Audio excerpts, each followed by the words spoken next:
miss out. And Bleacher Report might miss out on what the Kings got going on because they are predicting that if the Kings Chris, I saw the word when I was reading this article in the rundown. I saw the word trade, and I'm not even going to lie to you.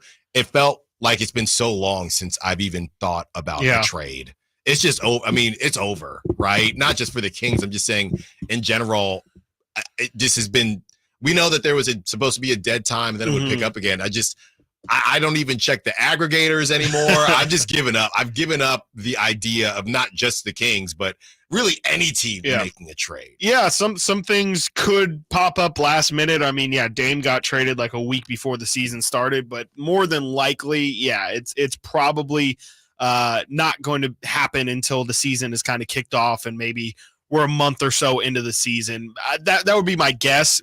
Maybe, like I said, maybe friggin' Brandon Ingram has just kind of forced the hand of the Pelicans or something like that. But that's really the only way I could see anything major happening. Of course, like maybe you can get some, smaller moves, Chris DeWar, like that, something not really super substantial. But for the most part, it does feel like things are pretty much wrapped up. As we said, a couple breaks ago, we're 3 weeks on Monday. We will be 3 weeks away from everybody, not just the Kings, but everybody pretty much going through their media day. And once media day happens, of course, training camp is the very next day. And so, you're kind of already in the season at that point. So unless something happens in the next couple days or weeks, I guess, probably nothing going to happen here. But like you said, Bleacher Report has this article. And again, they're getting young with their verbiage. 5 NBA defenses that will get torched in 24-25 without a trade. The teams listed are the Atlanta Hawks, the Indiana Pacers, the Milwaukee Bucks, the Phoenix Suns, and your Sacramento Kings. This is what Bleacher Report had to write. They said the Sacramento Kings placed 6th in points allowed per possession last season from March onward, a stretch that non-coincidentally coincided with Keon Ellis assuming an expanded role. And if there's anything we know about March basketball in the NBA, it's totally viable and something that will project into the future success. That is sarcasm. They say, in all seriousness, the emergence of Ellis doubled with the noticeable improvement from De'Aaron Fox and the defensive leap from Keegan Murray mean the Kings have the personnel to cobble together lineups with real stopping power, but the arrival of DeMar DeRozan complicates things. They then go on to say this isn't really about Harrison Barnes being a defensive stopper or anything like that, but it is more just a legitimate concern. More broadly, they write the Kings can't have Ellis and Murray on the court for the full 48 minutes.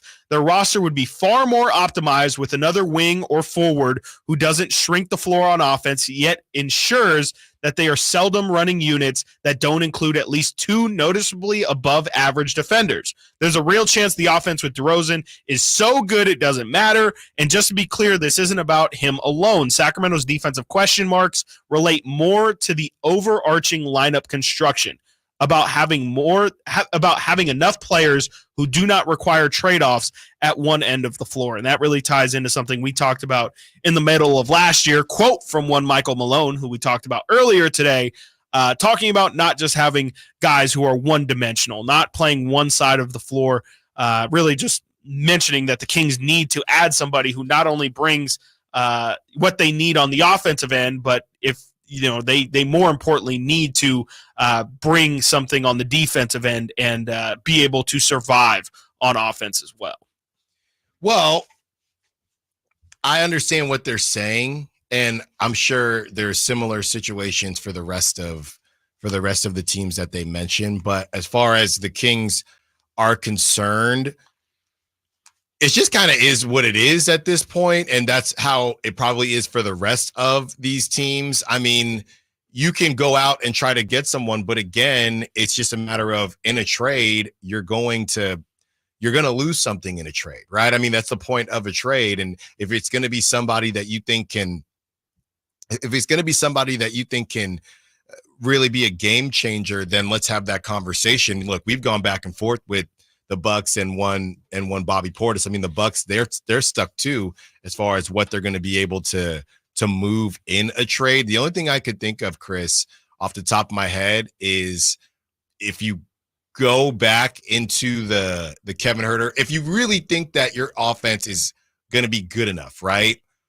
I think the only conversation that you're going to have at this point is some combination of a Kevin Huerter and a Trey Lyles to bring something in. I don't think it has to be that significant, though. I don't think you have to bring in like a real, you can bring in, the names the Torrey Craigs of the world. You can bring in, I don't think a Jay Crowder, but again, more somebody in that mold where, you're bringing in somebody who there's no question on if he's a starter or not. He just is going to be a bench player. It's really just, can they get a better JTA, really? I think that's more what they're saying, is just somebody that you can throw in lineups that is a defensive presence, so that you're not just having to rely so much on these two really good defenders that you have in Keon and Keegan. Can you just really add a third rotational player that you can throw in a lot of lineups so that one of those two doesn't have to be on the floor all the time? Is that the Matisse conversation that we've had before? Yeah, it can be for sure. They say a wing or a forward. I think Matisse is a little bit more of a wing, but he's guarded up a little bit. But I think Matisse Thybulle is definitely a great shout for that.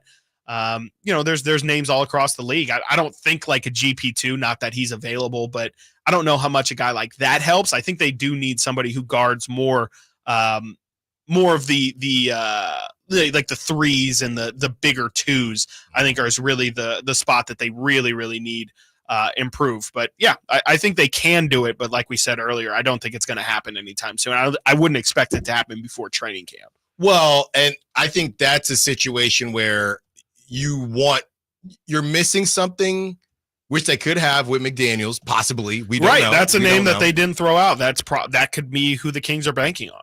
If they told, and again, we're trying to figure out what exactly this guy is going to be for the Kings, but if they told him straight up, Jalen, we don't even need you to score, right? We just need you to use your length and shut down whoever it is in this wing forward position. Yeah. This is your role now. Yeah. You are 26 years old, and this is all we need you to do. Okay. It's hard to, unless he just doesn't have, I'd have to watch more of his tape, right?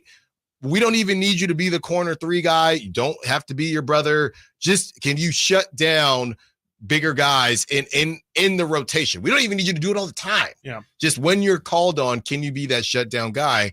And obviously nobody knows. That's why Bleacher Report's not even mentioning him, but maybe he can be. I don't know. Because that would be obviously the best situation. Yeah, that would definitely be the best possible outcome, is if he can find something that he just didn't have last year either. Mm-hmm. It's just really last year when it comes to McDaniels, like really, really struggling at the level that we saw him struggle at last year.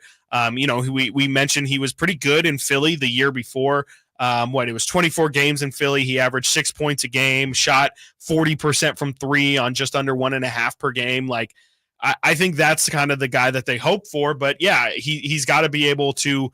He does honestly have to be able to hit something, though, because the thing about the Kings is their offense still needs to be the thing that keeps it's the engine, right? It's the thing that keeps the team going.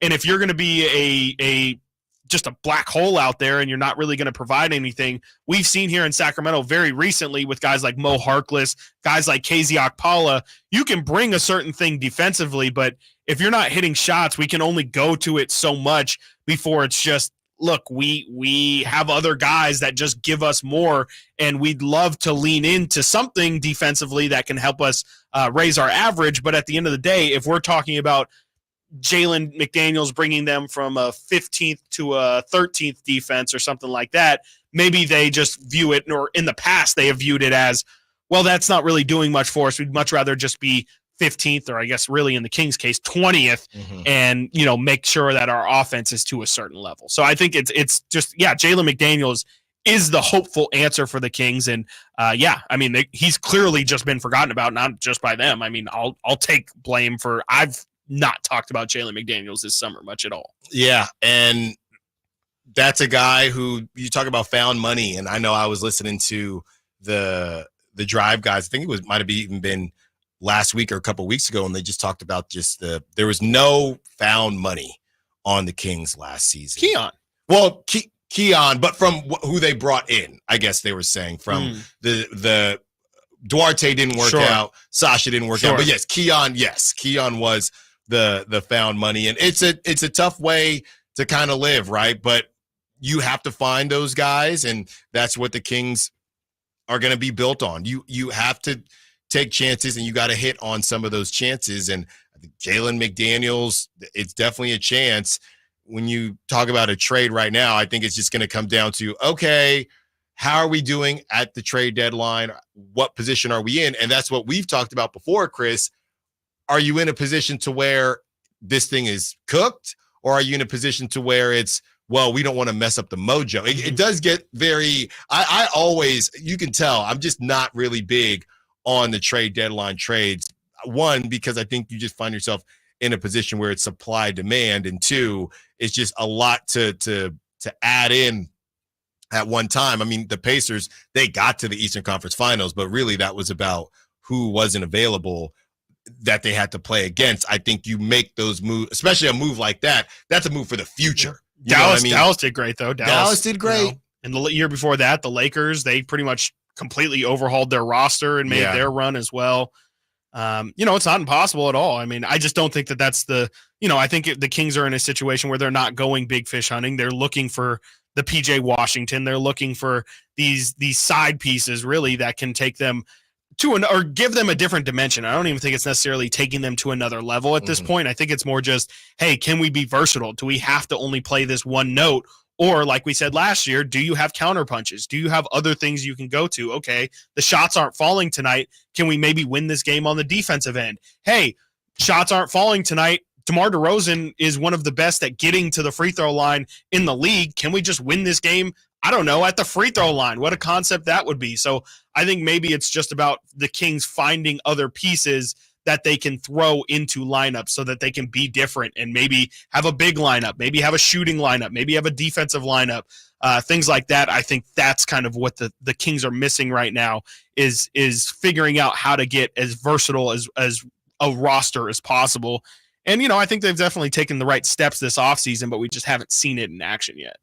And look, here's a guy who's going to be available, or we think is going to be available right around the trade deadline as well. I know he thinks he can guard fours, but he's probably not going to be asked to do that. And that's Devin Carter. He's a guy who's going to supposedly come in and be able to defend as well. Now, again, he's not going to fix everything, and we got to see how he plays in the NBA period. Sure. But those are guys who, hey, it's just like you said, adds a different look, hey, we might go Keon and Devin at the same time and really just lock this thing up. So it remains to be seen how this is all going to look. But I think that I agree with Bleacher Report. It's just more about, to me, again, going back to how quiet things have been, going back to what Monty McNair said on these airwaves, I'm just seeing the Kings rolling in with what they've got and hoping that they are better. They're going to be better defensively than what everybody expects. And, or like we've also been saying, the offense will be so good that it just won't matter. Coming up next, speaking of defense, a shutdown corner gets the bag. What does this mean for the Niners corners and the corner market moving forward? Stiles Watkins, Sactown Sports. The only place you'll find Kevin Herter is